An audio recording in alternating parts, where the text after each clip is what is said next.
Well, yes, just because you can, say, redesign a cultural institution, you need to be aware that you have no right to be wrong.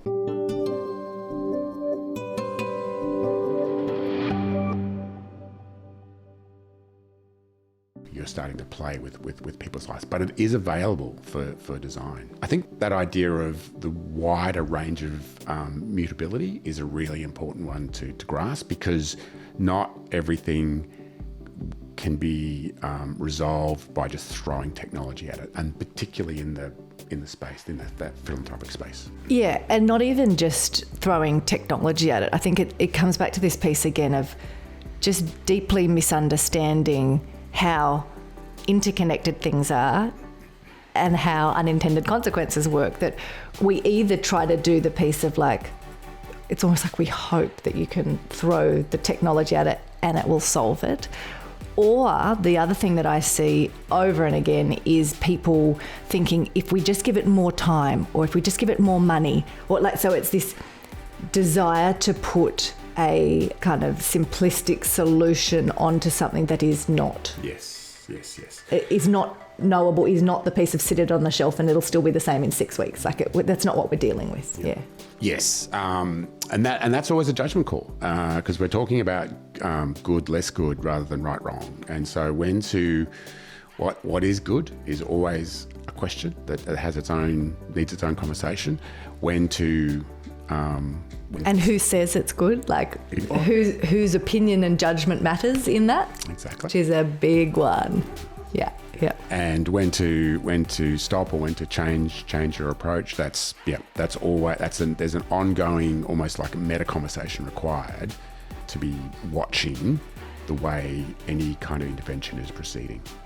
And that's where I find say if we go to your piece of having this toolkit of heuristics, or the thinking tools, different strategies, all of these things, the more that you have that you can call on, I think you can start to relax more into the need to be able to make fast and quick decisions, to be able to make the judgment call, which is, and again, I am a broken record on this one, but that is something that if you keep trying to push away, that part of your job as a leader is to actually make judgment calls and be discerning. That's a cop-out. Like, that's our job.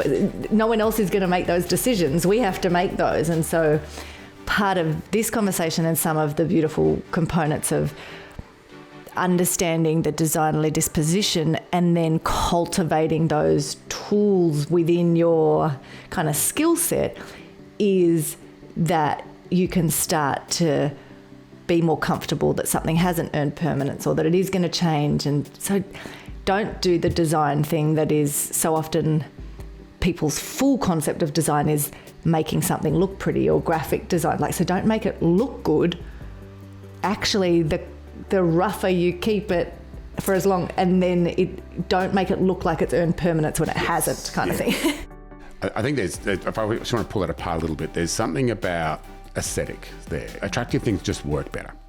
But the point you're getting to with provisional quality is really important, and I wanted to speak to that a little bit later. But I think one of the problems with the way that we present a lot of information, particularly ideas, and we reach for the presentation technologies that we have available, is that whether you thought of something on the bus on the way to work and it's the sketchiest idea, or you've thought about something deeply for 12 years, you stick that in a piece of presentation software and they both will look the same.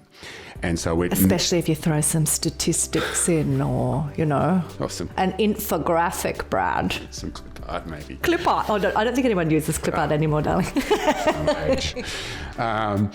So this kind of brings me to the next point I wanted to make about designerly disposition, and that is that you want to cultivate this way of being where you enjoy failure. You want to invite failure. The earlier you can fail, the quicker you can you can learn. You also want to just delight in critique, and where someone comes to you and goes, that's interesting, and not interesting in a good way. Have you thought about this? Or that looks like that's going to happen. And you, rather than closing that down, you're going to want to go, oh, really? Come and say more. And that's where provisional quality comes into play, because if you present something in a way that looks finished, that almost closes permission for people to offer their input. If you keep something very sketchy, very hand-drawn, very open, that actually invites conversational input. So just one more thing I wanted to say was that the enjoying failure, inviting critique, but then just delighting in knowing nothing.